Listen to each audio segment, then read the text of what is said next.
So, I've noticed, I know I think you told me last time, but I'd love for you to elaborate on how the kindness and thoughtfulness that your mother brought in to you when you ran their firm in KPMG. I Did you bring that into the values and into the culture of the firm, I'll or just at least in the people around you, so and how? I had once invited a CEO of a multinational company, very large company, largest in their business. I want to name it because then it's not good. Invited him to come and speak at our partners meet. And then after a few days, after 2 weeks, I went to his office to say thank you for coming and speaking, and really inspired us. He asked me one question. He said, "You spoke about values, and when you were on the stage, and were they your personal values or were they your firm's values?" So I said, "No, the firm." He said, "No." He's saying, "I don't see your firm demonstrating those values. But I have heard about you and I have seen a lot of interactions with different people, and they all say that this is this about you. So you're not, and the reason I'm meeting you because both our values are aligned, to whatever." So this is one part of it. Second one was when I became CEO, I could have gone and given this massive vision, which I did also, but it was not. I said my success as a CEO will be, this was my first speech to the people, was that if I can make this a happier place than what I found it. I want to make this a happier place where everybody's happier. So I worked on people policies personally with the Really? head of HR. With the Wow. head of HR, we both worked on it. We gave the firm policies which other firms followed. We set the trend. No, KPMG At the is known to time, be a people firm. at the time when we set it, at the time when just recently, yes, they quoted also in somewhere when some incident happened that we have this, we set the trend. People laughed at me, and then they all followed it next year. So that was, and then the third one was one day I was sitting in the office and there was this whole 30, 40 people outside my room. So I was wondering what happened. So I asked somebody, I said, "What are they?" So they know they are the office boys, they want to meet you. So I met them. I said, "What's your problem?" So they told me their problem. And they said, "We have raised this problem to every CEO who came here." So I said, "What's your problem?" So they said that uh, we are going to retire at 60. We don't have much money. We are able bodied people. How do we live the rest of our lives? So I called up my CFO, head of, not head of HR, one of the HR senior people. I said, "Can you put something together which we can put for the..." 1 month later, these boys came to me. They said, "Sir, nothing has happened." All the other CEOs also, we said nothing happened. Now it seems like here also nothing is going to happen. So I said, "Okay." I asked them, "What is your compensation?" I asked them straight. I didn't know honestly at that time. So they told me.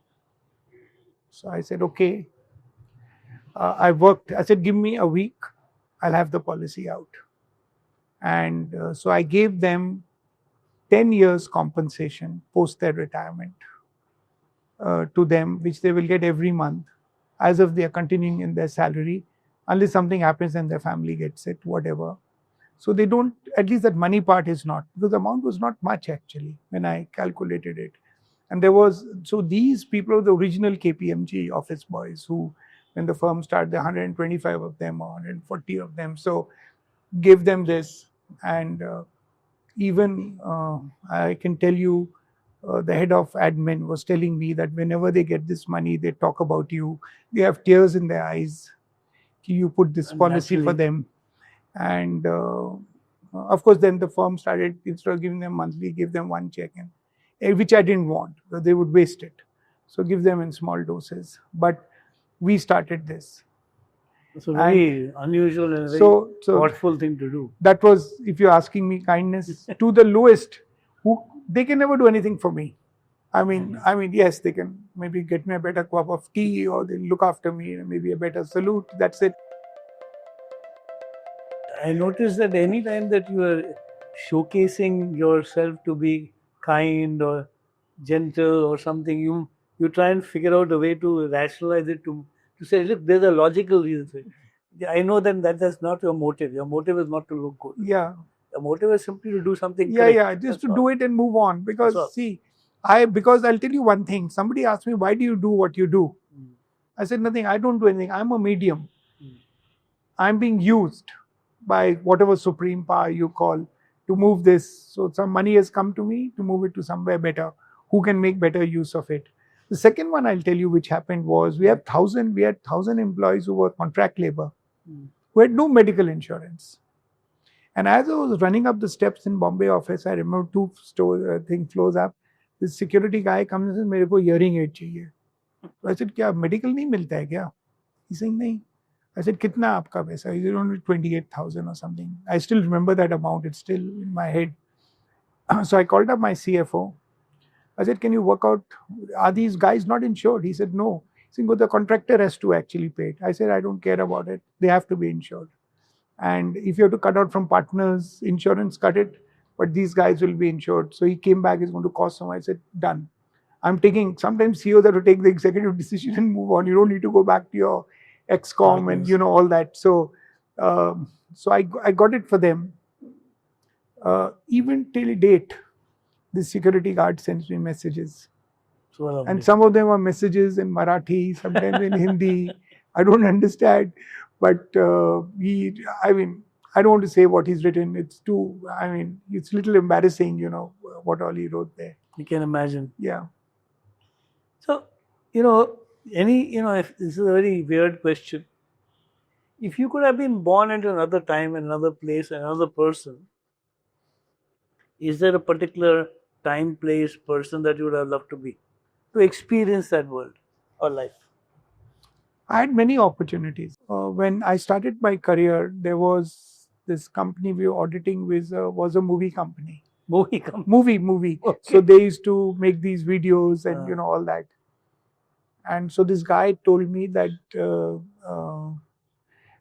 this producer, this guy who's launched so many of these family drama types, with Salman Khan and all, he's looking for a new face. This was before and would you come with me? I think you will fit the role. I said, I can't speak Hindi I can speak Hindi, but it's not very fluent. He said, no, to training ho jayega. So it will not happen. So I'm just telling you. So if you ask me by nature, I'm a showman. Okay. I like the big stage. I like the stage where you can go and talk and, because fortunately my position and role gave me these opportunities to talk at various international, local stages, Right. and express my views on whatever, right, wrong, those are my views. So that was one. But if you ask me, what if I was not doing anything, I think I would have been cut out to be an interior decorator or designer. Because it's inbuilt in me to look at design and say this is not good, or this color combination is not good. So yeah. So I think these are things. But actually, I so love the profession. 40 plus years doing consulting. I don't know anything else actually. So I don't know whether I would have succeeded or not in any of these.